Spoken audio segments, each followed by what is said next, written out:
नमस्कार, capital TV का खास शो महाराष्ट्र 5 देख रहे हैं आप। मैं हूं आपके साथ पूजा। महाराष्ट्र की राजनीति में उथल पुथल मची हुई है। हर नेता के अलग अलग सुर हैं। शरद पवार ने एमवीए की भविष्यवाणी पर बयान देकर कांग्रेस और उद्धव गुट के नेताओं में हड़कंप मचा दिया है, तो सड़कों पर भावी सीएम अजीत पवार के बड़े बड़े पोस्टर्स नजर आ रहे हैं। तो उद्धव गुट का कहना है कि जल्द गिरेगी शिंदे की सरकार पर। इसी बीच एक हफ्ते में दूसरी बार अमित शाह के महाराष्ट्र पहुंचने पर सभी की सांसें तेज हो गई है।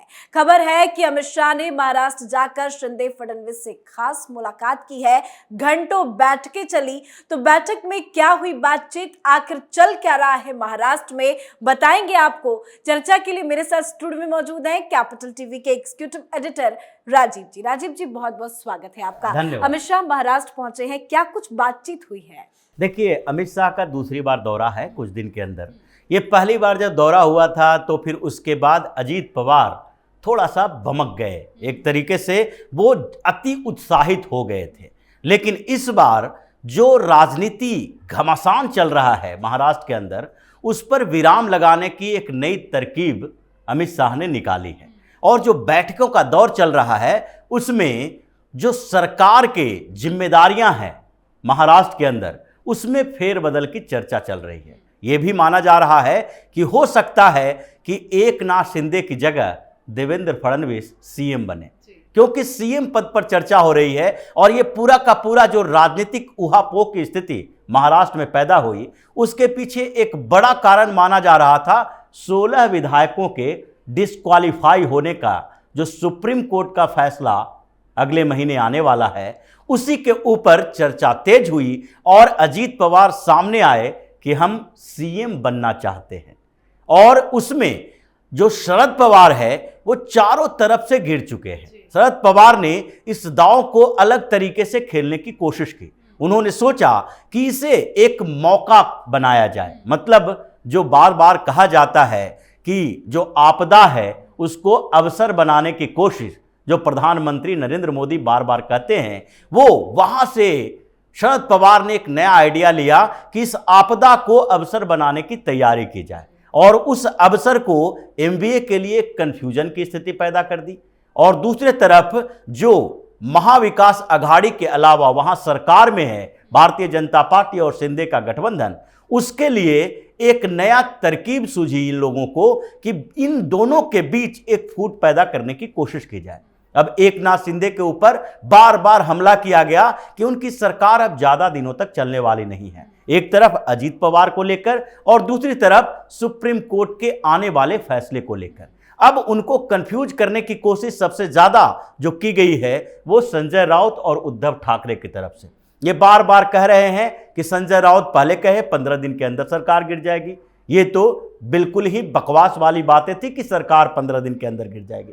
लेकिन दूसरी तरफ उद्धव ठाकरे भी कह रहे हैं कि जल्दी चुनाव होने वाला है, ये एकनाथ शिंदे ज्यादा दिनों तक सीएम नहीं रहेंगे। हो सकता है कि एकनाथ शिंदे सीएम ज्यादा दिनों तक नहीं रहे, क्योंकि अमित शाह जो वहां पहुंचे हैं उससे पहले दिल्ली में बैठकें हुई। और दिल्ली में जिन बैठकों में महाराष्ट्र की सियासत के बारे में चर्चा हुई, उसमें एक प्लान यह भी था कि क्या महाराष्ट्र में भारतीय जनता पार्टी को अब शिंदे के बदले अपना सीएम बनाना चाहिए। और 2024 में जो चुनाव हो रहा है, उस लोकसभा चुनाव से पहले, विधानसभा चुनाव उसके बाद होगा, लेकिन लोकसभा चुनाव से पहले क्या भारतीय जनता पार्टी को कमान संभाल लेनी चाहिए। इसके लिए इंटरनल सर्वे भी किया जा रहा है कि महाराष्ट्र के अंदर लोगों का क्या मानना है।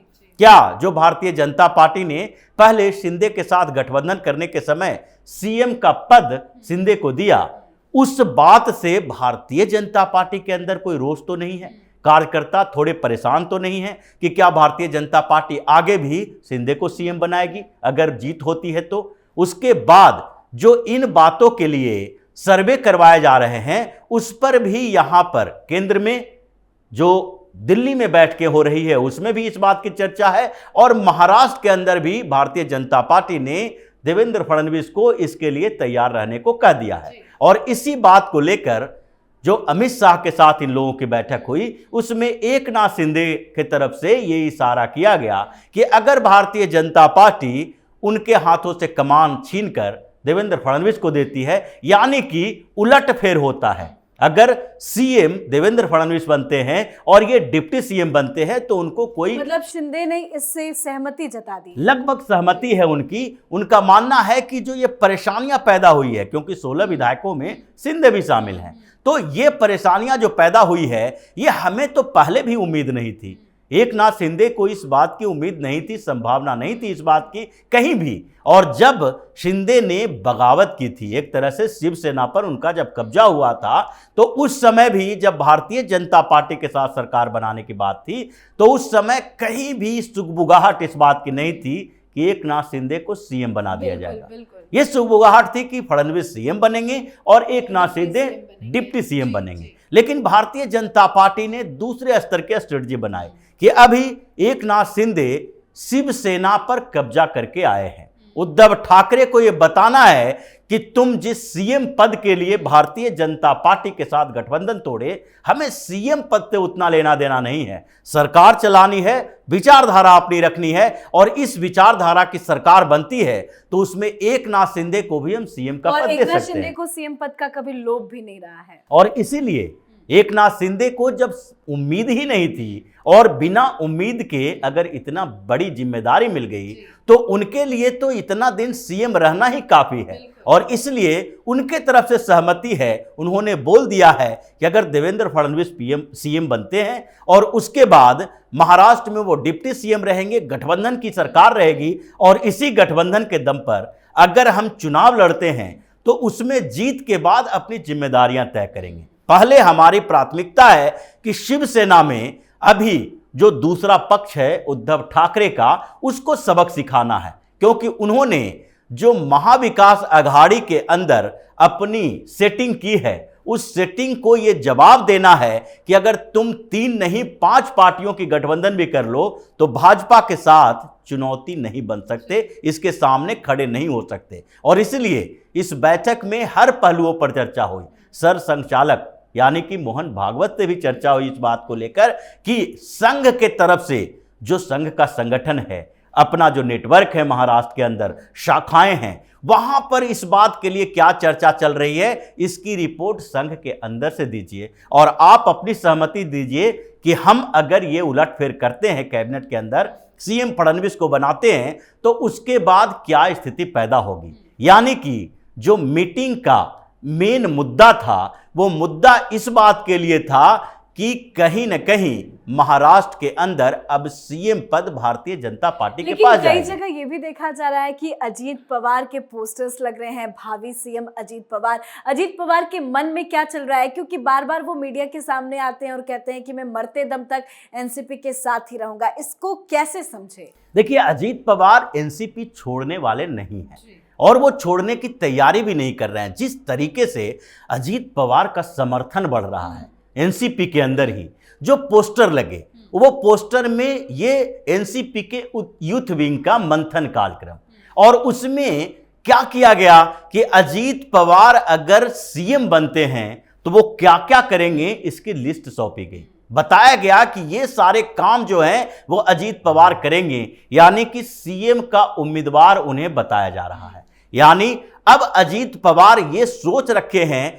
कि हम यहां से जाएंगे नहीं, तोड़ेंगे नहीं पार्टी को, बल्कि पार्टी को अपने कब्जे में लेंगे। और यही शरद पवार के लिए सबसे बड़ी परेशानी का कारण बना हुआ है, क्योंकि शरद पवार तो ये सोच ही नहीं पा रहे हैं कि अजीत पवार को दरकिनार कैसे करें। स्टार प्रचारक आप बनाएं या ना बनाएं, आप उनके खिलाफ छुपे तौर पर कुछ बयान दे दें, कुछ इमोशनल कार्ड खेल लें, लेकिन अजीत पवार भी शरद पवार से ही राजनीति सीखे हैं। उन्होंने समझ लिया है कि हम चुप बैठे रहेंगे और बार बार इस बात का जिक्र करेंगे कि एनसीपी को छोड़कर हम कहीं नहीं जा रहे हैं। जैसे कि अगर एकनाथ शिंदे की बात करें तो एकनाथ शिंदे ने जब शिवसेना में अपने समर्थक विधायकों को इकट्ठा किया तो कभी भी एकनाथ शिंदे ने यह नहीं कहा कि हम शिवसेना छोड़कर जाएंगे। उन्होंने ये कहा कि हम सब लोग शिवसेना के लोग हैं, शिवसेना के विधायक हैं, और शिवसेना जिस तरीके से अपनी विचारधारा में परिवर्तन लाया है तो हमारे लिए अब आगे राजनीतिक जमीन मुश्किल पड़ रही है। तो ऐसे में किया क्या जाना चाहिए? ऐसे में तो जरूरी है कि शिवसेना के ऊपर हम रहें और उद्धव ठाकरे को बाहर निकालें। शरद पवार के साथ अब अजीत पवार ऐसे ही कर रहे हैं और इन्हीं सब को लेकर महाराष्ट्र की सियासत में जो घमासान चल रहा है उसमें एक बेहतर रास्ता यही एनडीए की तरफ से निकाला गया कि शिवसेना जो एकनाथ शिंदे के पास है उसके बदले अब देवेंद्र फडणवीस को सीएम बनाओ, एकनाथ शिंदे को डिप्टी सीएम बनाओ और आगे के जो चुनौतियां हैं उससे निपटने के लिए तैयार हो। बहुत बहुत धन्यवाद जानकारी देने के लिए। धन्यवाद।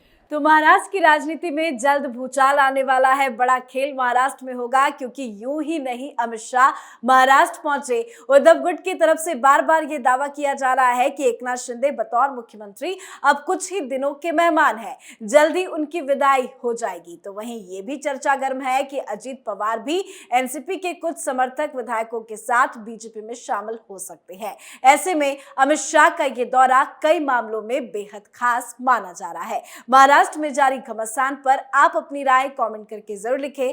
देखते रहिए कैपिटल टीवी। नमस्कार।